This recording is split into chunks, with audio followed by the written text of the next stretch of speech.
22:12 minutos en la República Argentina, segundo bloque. Decíamos de lo que va a suceder con Juan José Bailo, diputado de la Nación, que va a ser el próximo secretario general de la Gobernación para reemplazarlo a Cuéllar. El tema es que se sale de la Cámara de Diputados. Quien lo debería reemplazar debería ser Gustavo Zavallo, que es diputado provincial electo y quiere continuar en la diputación, según pudimos averiguar en el tema es que si Zavallo no acepta, quien lo sigue en el orden sería la actual secretaria con la nueva ley sancionada por la paridad de género, la paridad de cupos, el que sigue es el primer suplente que estaba, que es Emiliano Gómez Tutau. Ajá. No debía estar la... Debería estar Carolina Gagliar. Pero por la nueva ley de paridad de género. Por la nueva ley de cupo debe ingresar un varón. Un varón, claro. Ajá, o sea que el señor va a ser el nuevo diputado nacional en reemplazo de Bailo a partir del... ¿De cuándo? ¿A partir de cuándo? Y del 11 de diciembre. Claro. ¿O antes? Ajá. No, antes me parece, ¿eh? ¿No? No, creo que no. Creo que va a ser a partir del 11 de diciembre. Bueno, Garro, usted estuvo con la doctora Alicia Vivian, ¿no? Exactamente, por primera vez y en exclusiva y obviamente tuvo consideraciones, ya que vos, Daniel, había sido quien había denunciado y además donde mayormente se ha cuestionado también el fallo después de ese anticipo de la sentencia. Fue en este programa principalmente la doctora Alicia Vivian, presidenta del Tribunal de Juicios y Apelaciones de Gualeguaychú, quien encabezó el juicio contra el doctor Gustavo Rivas, tuvo una extensa nota con cuestión de fondo que resumimos en dos partes. Lo principal, que incluso desde el tribunal completo, no solo la doctora Vivian, querían aclarar, es por qué no consideraron o por qué sí consideraron que estaban prescriptas las causas. Y es polémico la explicación que hace, pero no deja de ser el punto de vista de una doctora que estuvo en la causa Broggi, en la causa Ilarraz y ahora le tocó presidir la causa Rivas. Así que escuchamos la primera parte de la doctora Alicia Vivian. Estos eran hechos muy lineales. Sí, era extensa por la cantidad de víctimas y también por la cantidad de testigos que tuvimos que escuchar y demás, ¿no? Eso es lo que quizás lo hizo un poco más... como más compleja en ese sentido, porque había muchos testimonios que evaluar. Pero estábamos más o menos en el mismo nivel de testigos que tuvimos en Ilarraz, así que no había una gran diferencia entre una y otra. Y bueno, sí. Por ahí la situación compleja fue la situación particular de Rivas, ¿no? Que era una personalidad muy conocida dentro del ambiente judicial. Sí, se dan dos situaciones. Mira, yo de todo lo que ha hecho análisis de sus investigaciones, no sé, por la obra del destino, intervienen 3 de las 5 causas que hubo en este tema investigadas, ¿no? Y que fueron la de Broggi, la primera, la de Ilarraz, la segunda, y la de Rivas, la tercera. Y yo te diría que en términos así, a grosso modo, las 3 encuentran un mismo tipo de conducta, es decir, hay mucho más para los psicólogos que para mí este tema, pero hay un comportamiento muy similar en las 3 situaciones y tiene sus bemoles totalmente diferentes, es decir, si a mí me dicen cuál es, en tu opinión, aquella que te afectó más desde tu posición como ser humano, como juez y demás, yo te diría que sin duda fue la causa Ilarraz. Porque había muchos otros matices que hacían realmente que la gravedad de los hechos tuviera un cariz totalmente diferente. No quiero decir con esto que no sean todos graves, ¿no? Son graves, son reprochables, son criticables, no sé, cualquier adjetivo porque estas conductas realmente hacia niños es algo deplorable. Pero el entorno, cómo se fueron desarrollando los hechos, eran diferentes en la situación en la que estaban unas víctimas con la que estaban otras, con las posibilidades sobre todo que tenían para poder defenderse en un caso y en el otro. Entonces, Ilarraz realmente para mí fue una causa que que me tocó muy fuerte. No me la voy a olvidar nunca más, esas declaraciones, no las voy a olvidar, las declaraciones desde ya no las voy a olvidar en mi vida. Según el fallo del tribunal que presidió usted, ¿se pudieron comprobar los hechos de corrupción de menores de todas las personas que declararon? ¿Es así, no? Sí, en las tres se demostraron que los hechos existieron y se demostró que en los tres casos había una metodología de actuar recurrente, serial, para decirlo de alguna manera en términos bastante comunes, ¿no? Eran repetitivos a lo largo de los años, se manifestaban de la misma manera y lo que cambiaban eran los actores, pero todos tenían un comportamiento de captación del menor a través de diferentes mecanismos, pero que hacían, pero consolidaban esa relación de poder, tanto de Broggi como de Rivas, como de Ilarraz hacia los niños, de sujeción, y la captación era distinta. En un caso era mucho más afectiva, en los otros era darle a los chicos lo que los chicos estaban queriendo, lo que les era prohibido, es decir, una tentación. De hecho, por ejemplo, la causa Rivas, algunos dicen, bueno, nosotros lo tomábamos como un juego muy perverso, pero porque a la larga ese juego perverso tiene efectos.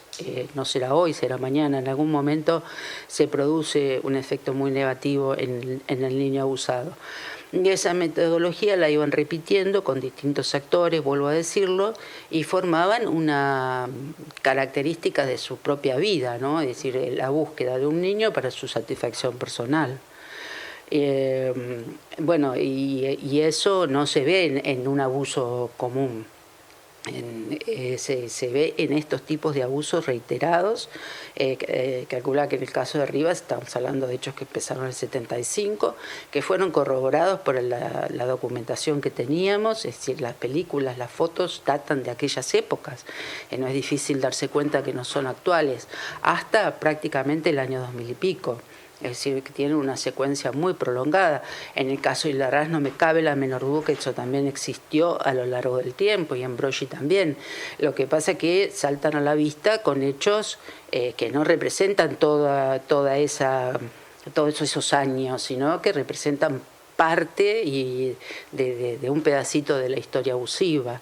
Y bueno, sí, son difíciles de entenderlos, ¿no?, en el comportamiento humano. Usted me ha marcado siempre un paralelismo con Broggi y Ilarraz. Bueno, ¿cuál fue la diferencia que sí sucedió en Ilarraz para la prescripción de las causas? La prescripción de las causas en las tres se dio de manera diferente. En Broggi, cuando el tribunal advirtió que había dos testigos que habían sido, que eran muy importantes y que también habían sido víctimas de abusos, tuvo una decisión que fue muy criticada en ese momento, que pidió que volvieran las actuaciones a la Fiscalía para que investigara. Bueno, esa decisión fue tomada como una forma de entrometerse del tribunal hacia áreas específicas de la Fiscalía, y por lo tanto la Fiscalía decidió no llevarlas a juicio, fueron testigos nada más, porque entendió que estaba prescripto, es decir, que había pasado el tiempo entre el máximo que la ley establece para la investigación y el momento en que se estaban investigando. En segundo lugar, la causa Ilarraz. Te voy a dejar para el final la causa Ilarraz. La causa, para que se pueda comprender, o te lo voy a decir ahora porque si no, es difícil de explicarlo porque es bastante jurídico, pero voy a tratar de hacerlo lo más suave, lo más sencillo posible. En la causa Ilarraz, ¿por qué los delitos no estaban prescriptos? Y porque ahí las situaciones que se daban eran, hoy te lo puedo decir con el diario del lunes, que realmente esos chicos estuvieron sometidos a graves ejemplos de tortura. Fueron prácticamente, vivieron en una situación, primero, en un convento o en un seminario, lejos de sus padres, totalmente aislados, quisieron denunciar y recibían castigos por denunciar, es decir, estaban presos ahí adentro de una conducta abusiva mantenida por Ilarraz hacia ellos, perversa por donde la busquemos, porque los trataba, es decir, todas sus manifestaciones tenían que ver con el afecto y generalmente eran afectivamente vulnerables, y con la connivencia de todo el círculo que estaba ahí adentro.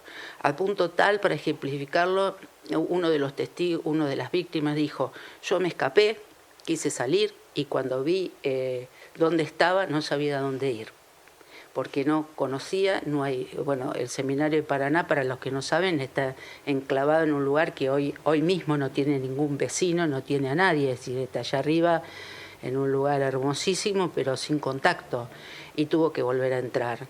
Y entonces era una institución del Estado, había una obligación de la Iglesia también como una persona vinculada al Estado, una persona jurídica vinculada al Estado, de investigar, y al contrario le cerraron todas las posibilidades a los chicos para poder hacerlo. Además, ellos instaron la acción desde el primer momento, ellos quisieron averiguar y se tuvieron que someter a un procedimiento de la Iglesia que era secreto, y que concluye con el perdón por el simple reconocimiento de Ilarraz, no teniendo en cuenta para nada a las víctimas, es decir, en unas situaciones evidentemente donde había una gran responsabilidad del Estado para la investigación y donde las víctimas habían hecho todo lo posible a su alcance para que se investigara. Eso creo que son, muy a grosso modo, las circunstancias que se evaluaron. Y ahí había, estoy convencido, una violación concreta a los derechos humanos, entendidos así, similares a lo máximo de las afectaciones que pueden tener los derechos humanos, equiparable a la tortura y demás. Y yo creo que fue una decisión acertada, riesgosa en su momento, de mucho coraje por parte de los jueces que la tomaron. Yo lo único que hice en mi sentencia fue adherirme a todo eso, y hoy digo que estoy absolutamente convencida de aquello que yo apoyé en Ilarraz. Por eso digo con el diario del lunes. Lo difícil era tomar la decisión sin el diario del lunes. Con Rivas, ¿por qué cayó la prescripción y no los derechos de la dignidad? Ninguna de esas circunstancias, no se dieron ninguna de esas circunstancias. Todas las víctimas tuvieron oportunidad. Primero, no había problemas de contención, eran chicos que estaban en su mayoría, salvo algunas excepciones, entre ellos el chico que por el cual es condenado, en estado de vulnerabilidad económica, afectiva y demás. Pero la gran masa de los niños abusados estaban contenidos familiarmente, si lo hubieran querido hacer lo pudieron haber hecho en término. De hecho, hay padres que dicen, bueno, yo intenté hacerlo, me dijeron tal cosa, me dijeron tal otra y tomé la decisión de no hacerlo. Es decir, la oportunidad la tuvieron.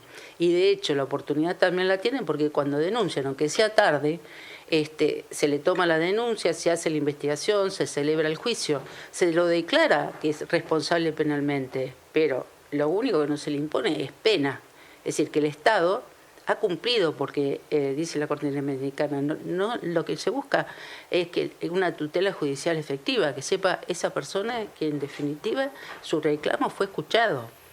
Pero no tienen por qué ser todos los reclamos terminar en una condena. A veces todo el mundo quiere la condena. Creo que igual Rivas tiene una condena alta, porque es por un solo hecho que pudimos decir que no estaba prescripto, y bueno, la pena, si alguien analiza los mínimos y los máximos, se va a dar cuenta que no es una pena suave ni nada que parezca, son 8 años de prisión. Más lo que yo creo que en Rivas lo puede afectar mucho más, que es la condena social. Interesantes los conceptos de la doctora Vivian. Lo que obviamente marca la diferencia entre lo de Ilarraz y lo de Rivas. El tema es, doctora, ¿cuándo una víctima se considera víctima? Ese es el punto en cuestión, me parece, digamos. O sea, y vuelvo al caso de las víctimas del obispo Maciel de México. Yo hablé con varios de ellos allá por el 2015, 2014, y tenían, recién se conocieron víctimas cuando tenían 65 años. Ese es el punto, me parece, en cuestión. Y después, claro, acá también hay que entender, usted me puede decir, nosotros resolvemos sobre lo que tenemos, ¿no? Sobre lo que tenemos en el expediente. Pero cuando, digamos, en el expediente consta, porque lo denunció un excelador, por ejemplo, del hogar de menores, cómo Rivas abusaba de los menores que no tenían para comer ni para vivir. O sea, eso lo cuenta un celador de uno de lo que era el Consejo del Menor que estaba allí en la zona de la Costanera, Luciano, ¿no? Sí, incluso uno puede marcar también un paralelismo que acá no estaba... el encierro se lo daba a la misma sociedad, que es la que no... Claro. Del poder social y la cobertura social que tenía Rivas. No, pero yo insisto con esta cuestión de cuándo estas personas que eran corrompidas y abusadas por Rivas entendieron realmente que eran víctimas. ¿Cuándo? Muchos de ellos, a nosotros, a mí me llamaron personalmente varias víctimas que me dijeron, yo entendí que era víctima a partir de después que leí la publicación. Antes no entendí que era una víctima, o sea, me di cuenta, digamos, de por qué me pasaba lo que me pasaba, digamos, o me había pasado en mi vida, digamos, en los últimos años, ¿no? Incluso, entendí. Los entornos, las posibilidades que tenían los chicos, los sometimientos son diferentes, sí, es cierto, hay uno que va a un extremo y los otros a simple vista son socialmente mucho más difícil de entender cómo los chicos terminaban yendo, pero el delito termina siendo el mismo. La corrupción de menores termina siendo la misma, por eso por ahí la parte de la prescripción es la que sigue sin cerrar. Pero hay una segunda parte de la doctora Vivian donde habla de la fiscalía y le tira la oreja a la fiscalía, habla de la justicia y aporta un párrafo más, unos minutos más a la parte de la prescripción y dejando conceptos muy fuertes que ahora los vamos a escuchar. ¿Y es justicia eso cuando una víctima denuncia, se comprueban todos los hechos, hay una violación a la dignidad en los derechos humanos? La justicia comprueba todo, pero la condena le dice no, está fuera de tiempo. Pero lo que pasa es que no es un problema de los jueces, era un problema del legislador, porque nosotros no estamos llamados a hacer leyes. Si el legislador considera que esos son los plazos que tiene que haber, que la prescripción tiene que existir. La Corte Interamericana dice, no es que digamos que la prescripción está mal, no es que todos los delitos son imprescriptibles. Hay que analizar caso por caso, por eso yo digo, acá había 3 situaciones distintas. En un caso fue la propia Fiscalía la que hoy cambia su criterio y dijo, no, esto estaba prescrito, que era Broggi. Y hoy dice, no, en Rivas no está prescripto. Ahí me parece que no ha pasado tanto tiempo como para un cambio de criterio. Y en el caso mío, que fui la que tuve que dar con mi voto la explicación por qué Larraz y por qué no, y bueno, yo creo que casuísticamente, es decir, analizadas las dos situaciones, son totalmente diferentes. Si bien el resultado puede ser en un caso que no hay pena y en el otro que hubo pena, pero podría haber sido a la inversa también. Si hubiera juzgado y hubiera determinado que esos hechos no configuraban un delito, ¿qué íbamos a decir? ¿Que estaba prescripto? ¿No estaba prescripto? No. La prescripción la impone el legislador. Y como tantas cosas, nosotros nos debemos a lo que diga el Código. El Código y lo que diga la jurisprudencia también, porque acá el Superior Tribunal cambió a través del fallo Leiva su posición y dijo, Larraz es una cosa, el resto de los casos de los abusos es otra.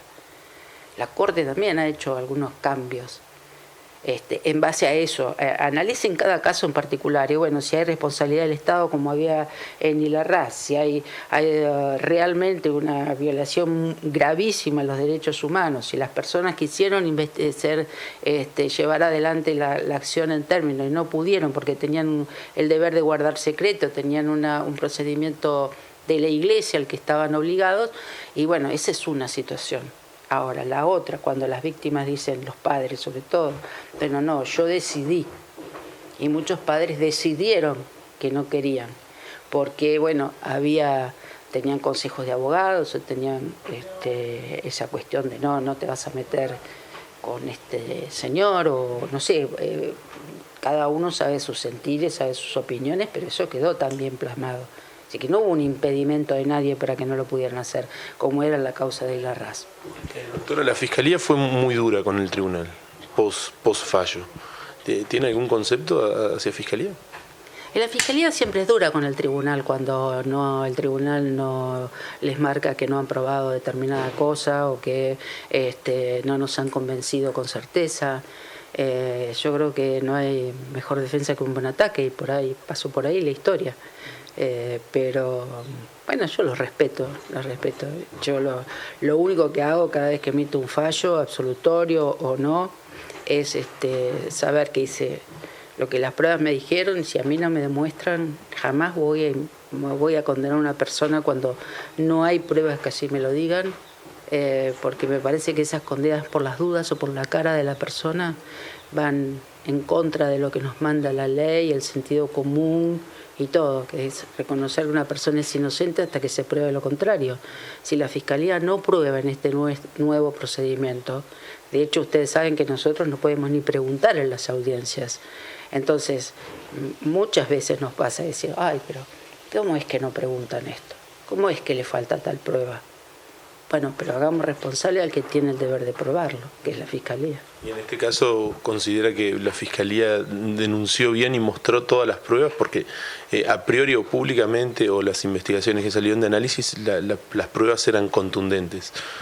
No, las pruebas fueron contundentes. De hecho, nosotros quedó totalmente acreditado todos los casos. No hubo ninguno que uno diga, no, perdón, la Fiscalía retiró la acusación en un caso, porque dijo, bueno, no hay elementos para probar, fue la propia Fiscalía, y nosotros en otro caso también entendimos que no superaba la duda, había dudas sobre, concatenando esa prueba con la otra, había dudas respecto de que los hechos hubieran ocurrido así o no hubieran ocurrido así, entonces también ahí dijimos, bueno, acá no nos probaron todo.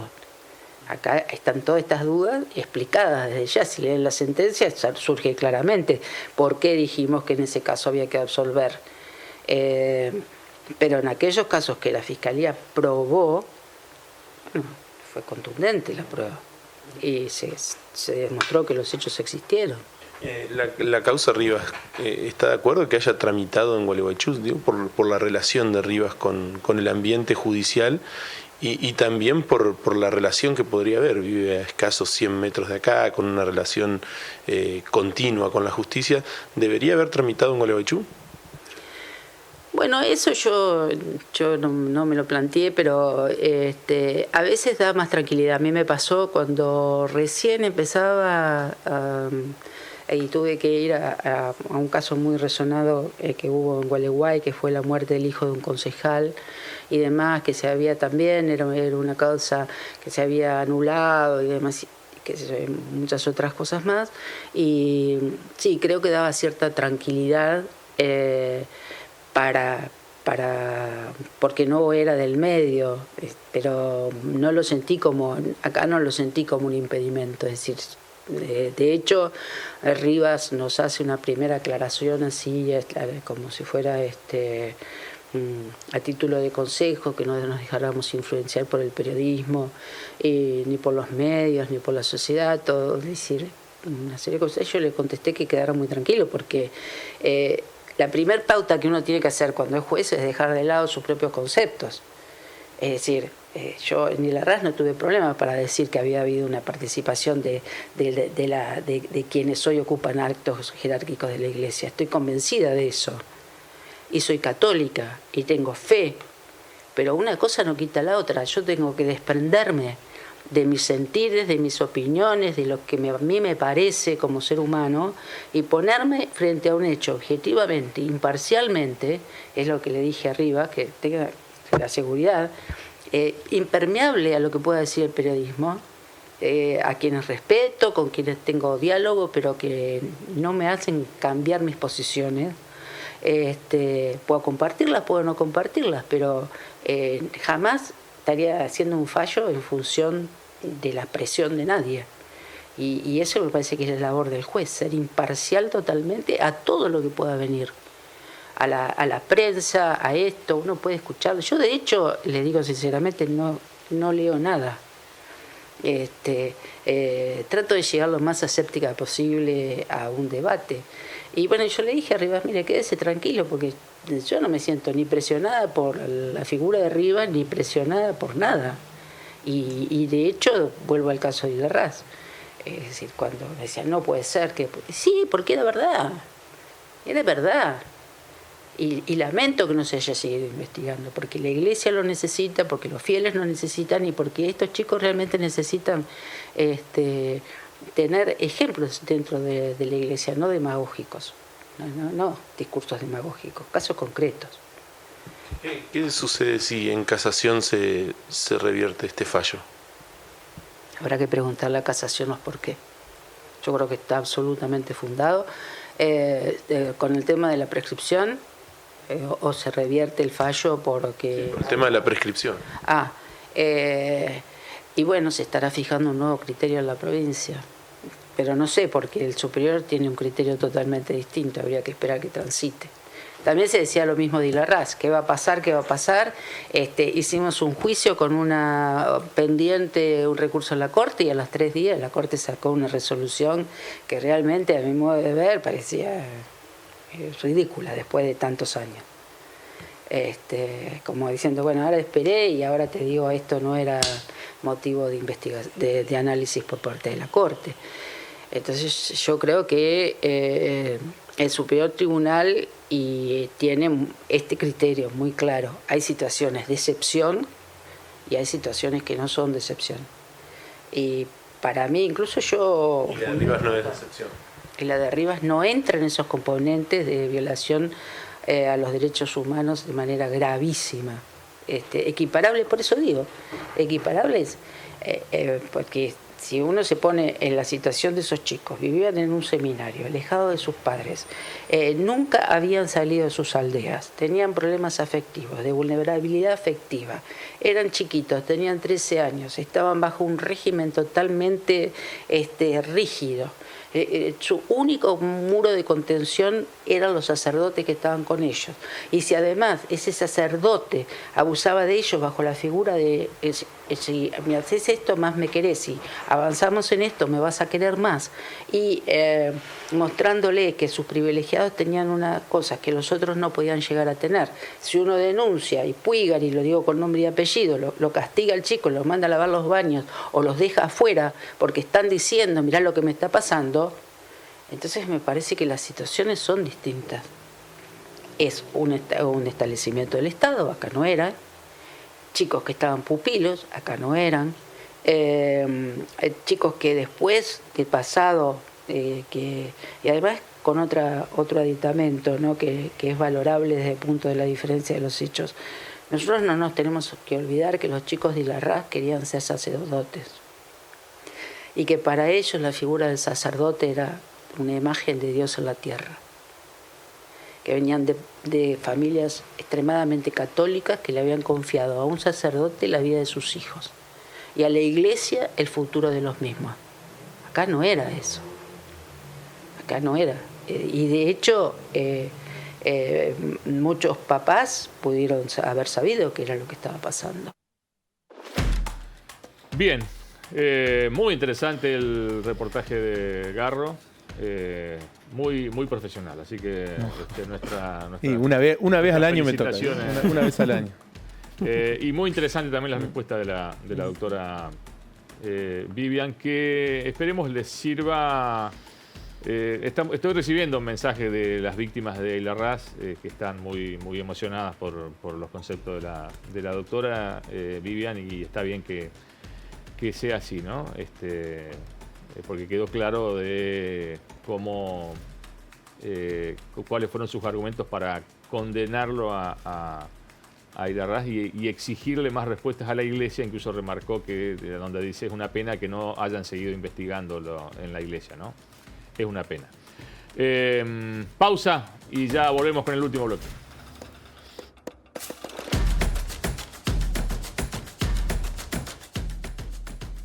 El Nido. El nuevo libro de Daniel Ernst. Poder, justicia y corrupción en Entre Ríos en los últimos años. El Nido. En librerías y kioscos de Entre Ríos y Santa Fe.